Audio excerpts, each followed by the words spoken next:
এই ভিডিওটা দেবো দেবো করে আর দেওয়াই হলো না। তারপরে আজকে ভাবলাম যে রেডি করেই ফেলি। এত সুন্দর একটা ভিডিও রয়ে গেছে, আমার মনেই ছিল না। পরের পর অনেকগুলো ভিডিও দিতে গিয়ে তো সবার প্রথমে বলো আমাকে এই শাড়ি ব্লাউজটা পরে কেমন লাগছে। একদমই নতুন, ওই জন্য তোমাদের সঙ্গে একটু শেয়ার করলাম প্রথম থেকে। তো এখন বাজে 3:30 প্রায়। তো রেডি হয়ে চলে গিয়েছিলাম আমাদের পাশের বাড়িতে। এখানে হচ্ছে সন্তোষী মায়ের পুজো ছিল। তো আমি প্রত্যেক বছরের মতো এবছরও ব্রত পালন করছিলাম আর কি। তো না খেয়ে দিয়ে যাকে বলে আর কি। আর সন্তোষী মায়ের তো অনেক রকম নিয়ম আছে, তাই জন্য সেই রকমই করছিলাম। তো এখানে পুজো দেবো বলে চলে এসেছি, পুষ্পাঞ্জলি দেব।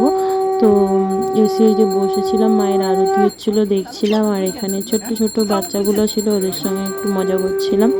তো তোমাদের কেমন লাগে পুজো আজা আর পুষ্পাঞ্জলি দিতে অবশ্যই কমেন্টে তোমরা জানিও।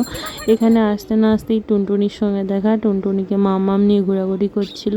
তো মামামকে সাথে এনেছি, কারণ মামাম একাই বাড়িতে ছিল। আর ওকে বললাম যে একটু ভিডিও করে দেবে, তো ওই জন্য নিয়ে এলাম ওকে। আর বাবুসোনাকে নিয়ে আসিনি এই কারণে, বাবুসোনা তার বাবার সঙ্গে নিমন্ত্রণ বাড়ি গেছে। তো নিমন্ত্রণ খাওয়া দাওয়া হবে সেখানে। তো ওরা কখন আসবে তার কোনো ঠিক নেই। তো এলে হয়তো আসবে না কি করে, এখানে এলে তো টক খাওয়া চলবে না, এসব ব্যাপার থাকে। তো নিমন্ত্রণ আছে মানে ওখানে টক টক খাবে। তো ওই জন্য ওকে আজকে আর নিয়ে আসা হয়নি। তো এখানে যখন টুনটুনি খেলছিল তাই একটু ভিডিও করছিলাম। আর এখানে আমরা পুষ্পাঞ্জলি দিতে বসে গিয়েছিলাম, তখন একটু ভিডিও করছিলাম। তো টুনটুনি তার মাকে ছাড়েনি, কোলে বসেছিল আর দুষ্টুমি করছিল। তো এইদিকে মাম্মাম একটু ভিডিও করে দিল, আমরা পুষ্পাঞ্জলি দিচ্ছিলাম। ভীষণ গরম ছিল বলে আমার, যেহেতু না খেয়ে দিয়েছিলাম, আমার শরীরটা একটু খারাপ লাগছিল। হলেও পুজোটা হয়ে গেলে তারপর খাওয়া দাওয়া চলবে। যাই হোক, দেখা যাক কি খাওয়া যায়। আমি মোটামুটি একটু আলু ভাজা আর একটু তরকারি এসব করে রেখে এসেছি। তো বাবা খাওয়া দাওয়া করেছিল, বাবার জন্য রান্না করেছিলাম, মাম্মামের জন্য করেছিলাম, ওরা সবাই খেয়েছে। তো আমার আর খাওয়া হয়নি, কারণ এই কারণেই। আর এই পুজোটা নাকি হতে অনেক বেলা হয়ে যায়, তবু এদের তাড়াতাড়ি হচ্ছে। তাই এবারে খুব তাড়াতাড়ি পুষ্পাঞ্জলি হয়ে যাচ্ছে। তো এখন পুষ্পাঞ্জলি দেওয়া চলছে। আমি আর কি বলবো, ভিডিওতে কিছু বলার নেই।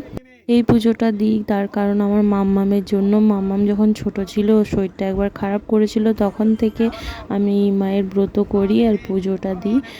সেই জন্য আজকেও তাই চলে এসেছি। আগের বছর পড়েছিল নীলষষ্ঠী আর এই পুজো একই দিনে, তবে আজকে সেরকম নয়, একটু পরেই আছে, মানে দেরি করেই হবে নীলষষ্ঠী। তো আগে এটা ছিল, তোমরা বুঝতেই পারছো কতদিন আগের ভিডিও। কিন্তু কিছু করার নেই, আমার রেডি করা হয়নি বলে দিতে পারিনি। তবে ভিডিওটা ছিল বলে আমি ভাবলাম যে রেডি করে দিয়েই ফেলি। বলো, ঠাকুরের ভিডিও এটা ডিলিট করতে মন চাইছিল না, তাই জন্য ভাবলাম যে আগে দিয়ে দিই, তারপর ডিলিট করবো, তাই না বলো। তো যাই হোক, রাত্রি জেগে আজকে ভিডিওটাতে ভয়েস দিয়ে দিলাম। তো পুষ্পাঞ্জলি দেওয়া হয়ে গেলে এবার আমি বাড়ি চলে যাব, তাই একটু শেষ মতো দেখিয়ে দিলাম মাকে। तेज गोविंद कामना सिद्धि तवे पूजाय আমি মঙ্গলম সন্তোষী মাতা চরণে নমঃ। জয় মা সন্তোষী মাতা, জয় মা সন্তোষী মাতা, জয় মা, জয় মাতা, জয় মাতা, জয় মাতা। নমঃ করে যাও, নমঃ করে যাও। হ্যাঁ একটু সরে দাও, আবার নমঃ করো। যারা প্রতি তারিখে দাও, কেন দিকে দেবে না। সেটা আগে বল যা, একা মে দেখে এটা ভাই ছোলা গুলো আছে ওই তো।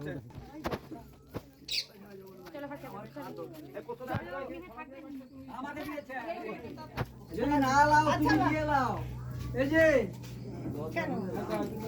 দুটো আনো সব দিয়ে।